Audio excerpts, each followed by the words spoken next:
Mesdames et messieurs, bonjour. La polémique continue d'enfler autour du port du voile et face au discours du Premier ministre et aussi de l'Église, des discours ayant suscité indignation et récrimination, les appels au calme se multiplient. Dans le journal Sud Quotidien, nos confrères nous font savoir que selon bon nombre d'observateurs, ce débat n'a pas lieu d'être.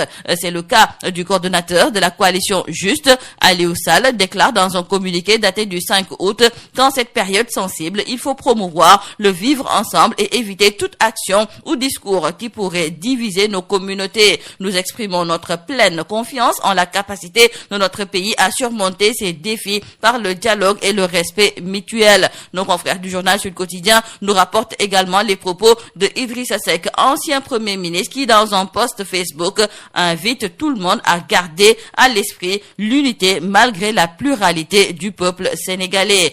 Alioune Tine, le fondateur du think tank Afrikajom Center, lui aussi s'est fendu d'un tweet pour inviter les autorités de l'État à restaurer la sérénité, à l'intercompréhension et à privilégier le dialogue aux polémiques inutiles. Pour Alioune Tine, les autorités de l'État devraient elles-mêmes prendre les initiatives idoines pour créer toutes les conditions requises pour qu'il soit mis un terme à une polémique inutile.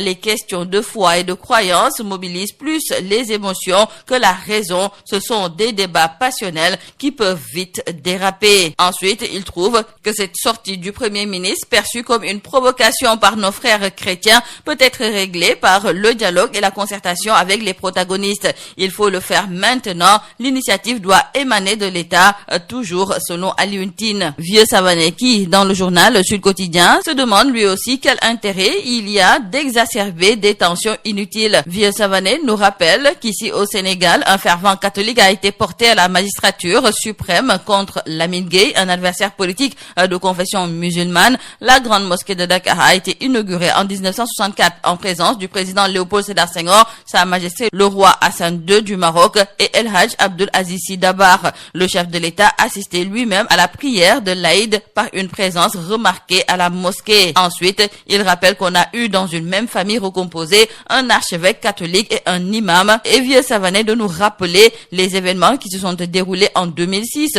lors de la profanation de la cathédrale en plein vendredi saint par des policiers qui cherchaient à interpeller Jean-Paul Diaz. À la cathédrale donc, on se rappelle encore une vive émotion de la présence des dignitaires musulmans venus massivement en soutien contre cette ignominie. Et lorsqu'en 2012, la Zawiya d'El Hadj Malick Sy de Dakar a été l'objet à son tour de profanation avec des tirs de grenades lacrymogènes sur des manifestants du M23 protestant contre un troisième mandat de Abdoulaye Wade, on a aussi assisté à ce même mouvement de solidarité avec la présence remarquée des dignitaires catholiques. C'était donc un des grands moments de communion et d'unité nationale dont le Sénégal a le secret. Cependant, dans le journal Le Mandat, nos confrères trouvent que par rapport à cette polémique du port du voile à l'école, c'est le Premier ministre Ousmane Sonko qui a tort. Selon eux, il ne valait même pas la peine pour Sonko de faire cette déclaration car les Sénégalais l'attendent sur d'autres registres. Abdoulaye Sylla dans une voile sans issue, c'est le titre qui barre la une du journal Le Quotidien.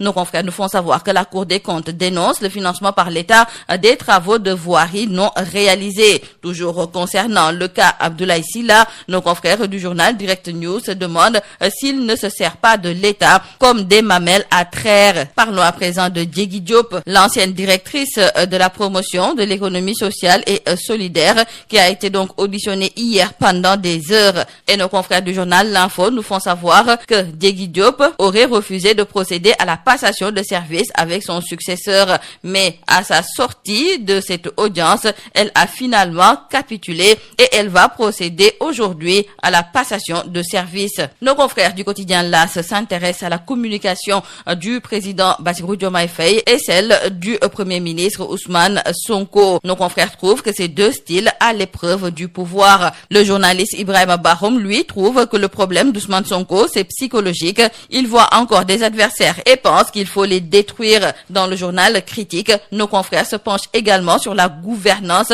avec Sonko qui cogne et Diomaye qui caresse. Pour nos confrères, c'est le règne de la carotte et du bâton qui est en marche. Restons avec le Premier ministre Ousmane Sonko qui a récemment déclaré que son gouvernement a trouvé un État en ruine.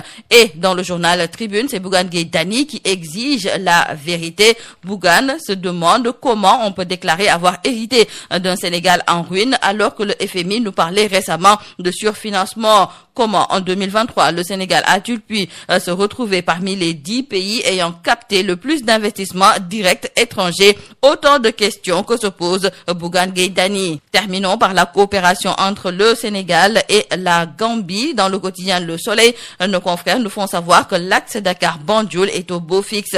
Le premier ministre Ousmane Sonko et le vice-président Mamadou Diallo de la Gambie ont eu une séance de travail hier et des secteurs comme la sécurité, la lutte contre la criminalité transfrontalière et le transport transfrontalier ont été abordés et les deux pays s'engagent à ouvrir de nouvelles opportunités. C'est tout à vos journaux et très bonne lecture.